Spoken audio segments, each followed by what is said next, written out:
बिस्मिल्लाहिर्रहमानिर्रहीम।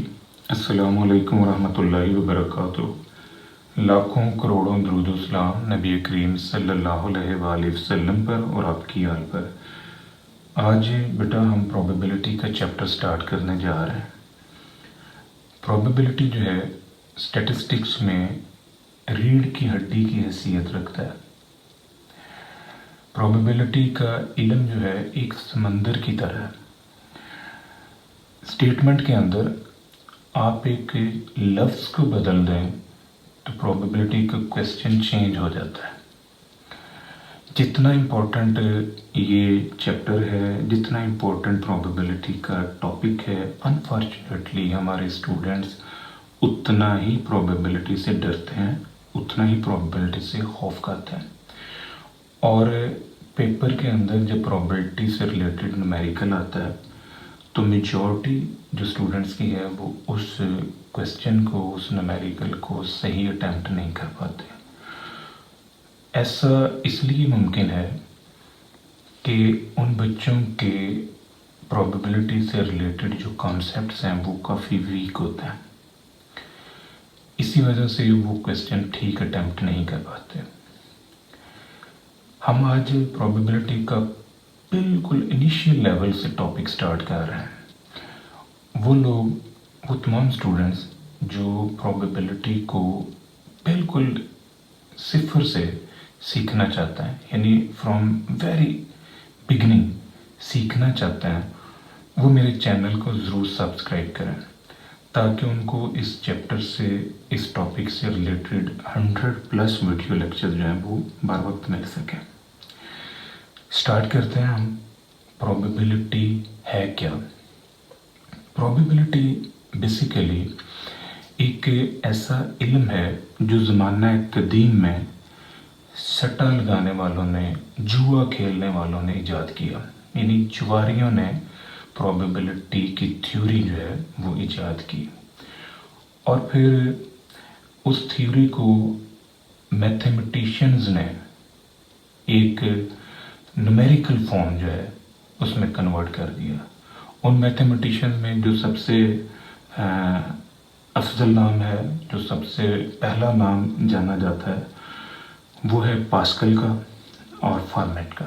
इन्होंने 1654 में प्रोबेबिलिटी की जो थ्योरी है उसको मैथमेटिकल फॉर्म में पेश किया। प्रोबेबिलिटी है क्या?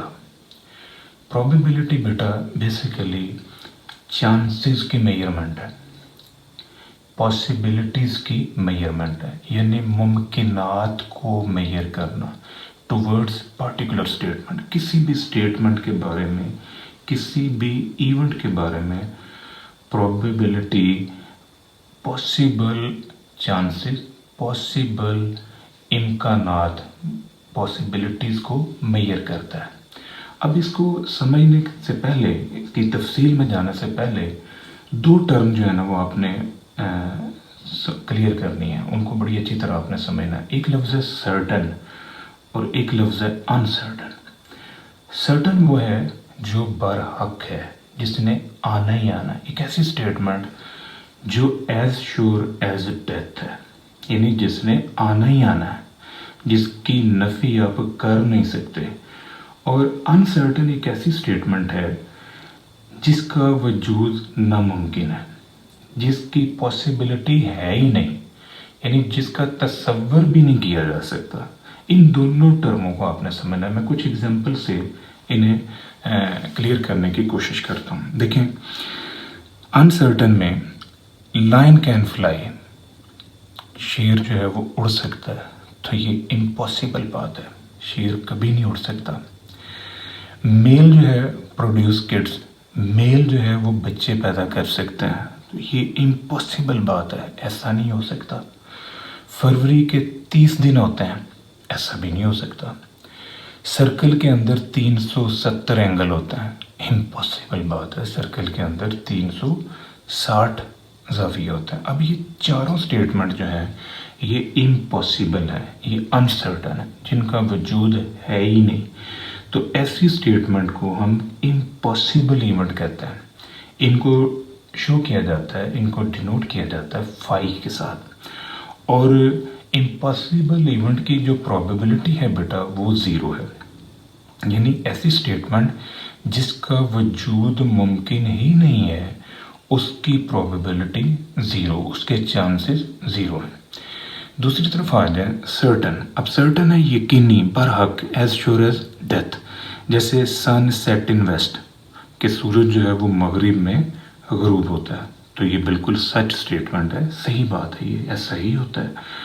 डाई प्रोड्यूस नेचुरल नंबर, जो लड्डू का दाना है वो नेचुरल नंबर प्रोड्यूस करता है। जाहिर है जब आप लड्डू का दाना रोल करते हो तो लड्डू के दाने के ऊपर 1 2 3 4 5 6 ये फेसेस आते हैं और ये 6 के 6 जो है ये नेचुरल नंबर है। लिविंग ऑब्जेक्ट्स मस्ट डाई, जितने भी जानदार हैं इस कायनात के अंदर अल्लाह ताला ने जिनको भी ज़िंदगी बख्शी है उनको फिर मौत भी आनी है, उन्होंने ज़रूर मरना है, तो ये एज श्योर एज डेथ बात है, ये भी यकीनी है। ब्यूटी नेवर मेयर्ड, ब्यूटी की न्यूमेरिकल पैमाइश जो है वो मुमकिन नहीं है। अब ये मैंने जो 4 स्टेटमेंट दी हैं ये चारों की चारों बरहक हैं, ये चारों की चारों जो है स्टेटमेंट ये ट्रू हैं, एज श्योर एज डेथ हैं। तो इनको शो किया जाता है कैपिटल एस के साथ और इस एस की प्रोबेबिलिटी 1 है, यानी एक ऐसी स्टेटमेंट जिसका वजूद ही नहीं है, जिसके वजूद का तसव्वुर भी नहीं कर सकते, उसकी प्रोबेबिलिटी 0। और एक ऐसी स्टेटमेंट जिसका वजूद बरहक है, जिसने आना ही आना है, जिसको आप रोक सकते ही नहीं, आपके इख्तियार में नहीं कि आप उसे रोकें, तो उसकी प्रोबेबिलिटी बेटा 1 है। अब ये जो 2 इंतहाएं हैं, इन दोनों इंतहाओं को मेजर करना कोई इशू नहीं। क्यों? कि आपको श्योर इवेंट का भी पता है कि उसकी प्रोबेबिलिटी 1 है और आपको इम्पॉसिबल इवेंट का भी आइडिया है कि उसकी प्रोबेबिलिटी 0। असल इशू जो है, असल हमारा जो प्रॉब्लम है वो इन 2 इंतहाओं के दरमियान प्रोबेबिलिटी को नापना, इन 2 इंतहाओं के दरमियान पॉसिबिलिटीज़ जनरेट करना, इन 2 इंतहाओं के दरमियान चांसेस को मेजर करना, ये हमारा असल इशू है। और इस इशू को जितना हम 1 के करीब मेजर करेंगे, यानी जितना किसी स्पेसिफिक स्टेटमेंट से रिलेटेड हम 1 के करीब चले जाएंगे, उतना ही उस इवेंट के अक्कर होने के चांसेस जो हैं वो ज़्यादा हैं। और जितना हम 0 के करीब चले जाएंगे उतना ही उस इवेंट की नफ़ी के चांसेस जो हैं वो ज़्यादा हैं। यानी हमारी जो प्रोबेबिलिटी है उसकी रेंज 0 और 1 के दरमियान है, और इन 2 इंतहाओं के दरमियान हम किसी स्पेसिफिक स्टेटमेंट के अक्कर होने ना होने के बारे में मेजर करते हैं चांसेस को, पॉसिबिलिटीज़ को, दैट्स कॉल्ड प्रोबेबिलिटी। अब प्रोबेबिलिटी जो है एक आम आदमी को समझाने के लिए, एक आम लेमैन को समझाने के लिए हम एक छोटा सा फार्मूला जो है वो स्टडी करते हैं। प्रोबेबिलिटी जो है नंबर ऑफ फेवरेबल केसेस और नंबर ऑफ टोटल केसेस की रेशो है, यानी ratio between number of favourable cases and number of total cases. ये हमारे पास प्रोबेबिलिटी का एक छोटा सा फार्मूला है। लेट्स सी, आपके पास एक पिज़्ज़ा आया, उस पिज़्ज़े के अंदर टोटल 5 पार्ट है। अब उन 5 पार्ट्स में से आपको एक मिला, तो आपको पिज़्ज़ा मिलने की प्रोबेबिलिटी क्या हुई? 1/5। तो अगर उस पिज़्ज़े के अंदर टोटल 8 पार्ट हैं और उन 8 पार्ट्स में से आपको 2 मिले, तो आपकी प्रोबेबिलिटी फिर क्या हुई? 2/8। आपने एक सिक्का टॉस किया, आपने एक सिक्का टॉस किया, सिक्का बिल्कुल जेन्युइन है, फेयर कॉइन है, फेयर कॉइन के ऊपर हेड और टेल की प्रोबेबिलिटी बराबर है। अब आपने जब सिक्का टॉस किया तो पॉसिबल आउटकम कितने हैं? 2। तो उनमें से अगर आप ये स्टडी करें जो नीचे हेड आएगा तो आपका इंटरेस्ट किस में है? हेड में। तो कितने हेड उस सिक्के के ऊपर आ सकते हैं? जाहिर है एक ही आएगा, क्योंकि 2 पॉसिबल चांसेस हैं, यानी कि नंबर ऑफ टोटल केसेस कितने हैं? 2, और उनमें से हेड आने के चांसेस कितने हैं? वो है 1 नंबर ऑफ फेवरेबल केसेस। तो हमारे पास हेड की प्रोबेबिलिटी फिर क्या होगी? 1/2। प्रोबेबिलिटी का ये फार्मूला है जो हम आम तौर पर अप्लाई करते हैं। इस फार्मूले की एप्लीकेशन को मज़ीद स्टडी करते हैं। ये कुछ एग्जांपल्स हैं जिनमें हम इस प्रोबेबिलिटी के फार्मूले को हम स्टडी करते हैं। देखें, पहली स्टेटमेंट है rainfall in 12 days every 30 days, यानी रेन जो है 30 में से 12 दिन होती है। अब इसका मतलब टोटल कितने केसेस हैं या टोटल कितने डेज हैं 30, कितने दिन बारिश होनी है 12 दिन, तो फिर बारिश होने की प्रोबेबिलिटी क्या होगी 12/30। इस फार्मूले की मदद से नंबर ऑफ फेवरेबल केसेस हैं 12 और नंबर ऑफ टोटल केसेस हैं वो हैं 30, तो प्रोबेबिलिटी आ जाएगी रेन की 12/30। मजीद देखें, Ahmad got 70 marks in mathematics out of 100। Ahmad ने 70 मार्क्स लिए 100 में से। अब टोटल मार्क्स कितने थे 100, अहमद की फेवर में कितने गए 70, तो प्रोबेबिलिटी क्या हो जाएगी 70/100। मजीद देखें, prime number occur for rolling a die, fair die. अब अगर आप लूडो का जेन्युइन दाना रोल करते हो, लूडो का डाई आप रोल करते हो, तो उसके ऊपर प्राइम नंबर आने की प्रोबेबिलिटी फिर क्या होगी। अब देखना है अपने लूडो के दाने के ऊपर कुल फेसेस कितने हैं, तो लूडो के दाने पे कुल फेसेस हैं 6, 1 2 3 4 5 एंड 6। अब उनमें प्राइम नंबर कितने हैं, प्राइम नंबर वो है जो अपने अलावा किसी दूसरे डिजिट पे डिवाइड ना हो, जैसे 2 है, 3 है, 5 है। इसका मतलब लूडो के दाने के ऊपर कुल फेसेस हैं 6 और उनमें प्राइम नंबर कितने हैं 3, 2 3 और 5, तो प्रोबेबिलिटी ऑफ प्राइम नंबर क्या होगा 3/6। Head occur in toss of a coin, fair coin आपने टॉस किया, कॉइन की टॉसिंग पे 2 पॉसिबिलिटीज है, हेड और टेल। आपका इंटरेस्ट हेड में है तो हेड की प्रोबेबिलिटी होगी 1/2, क्योंकि सिक्के के ऊपर एक ही हेड होता है। Ali throw 7 in rolling a die, fair die Ali ने रोल किया और उसके ऊपर 7 नंबर आ गया।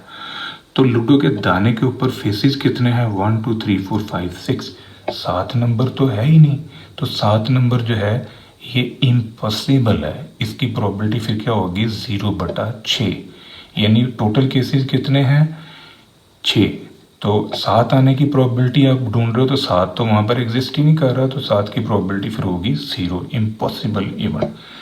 Joker occurred in 52 cards, joker का पत्ता जो है 52 पत्तों में मौजूद है, तो जोकर का पत्ता 52 पत्तों में मौजूद नहीं होता।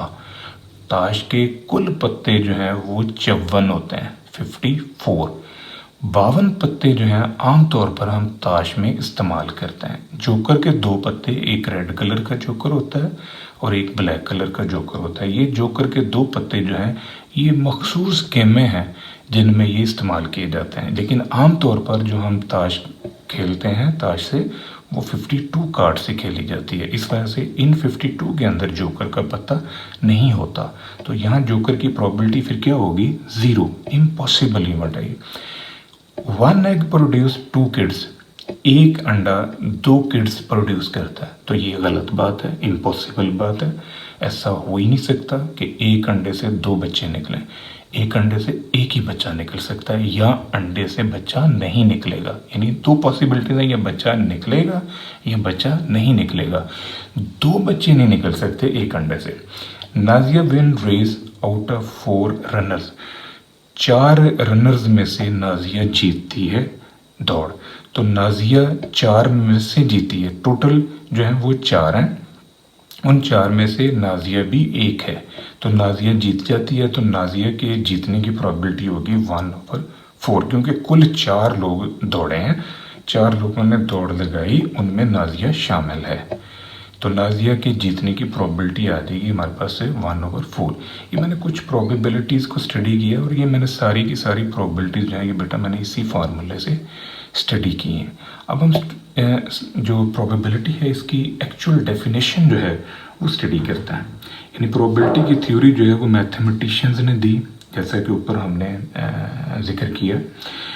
प्रोबेबिलिटी के 2 बुनियादी मतलब हैं, 2 बुनियादी मीनिंग है, और उनमें एक मतलब जो है वो ये है क्वांटिटेटिव मेजर ऑफ अनसर्टेनिटी, गैर यकीनी कैफियत, गैर यकीनियत को मेजर करना न्यूमेरिकल फॉर्म के अंदर, यानी गैर यकीनी कैफियत की न्यूमेरिकल पैमाइश जो है ये प्रोबेबिलिटी कहलाता है। दूसरी हमारे पास प्रोबेबिलिटी की जो डेफिनेशन है, जो मीनिंग है, measuring strength of persons belief, किसी बंदे की ज़ाती राय को मेजर करना, यानी उसकी ज़ाती राय की पमाइश करना in form of chances, that's called probability. जैसे देखें, कोई बंदा कहता है जी आज मौसम ऐसा है कि बारिश हो सकती है, बारिश का इम्कान है।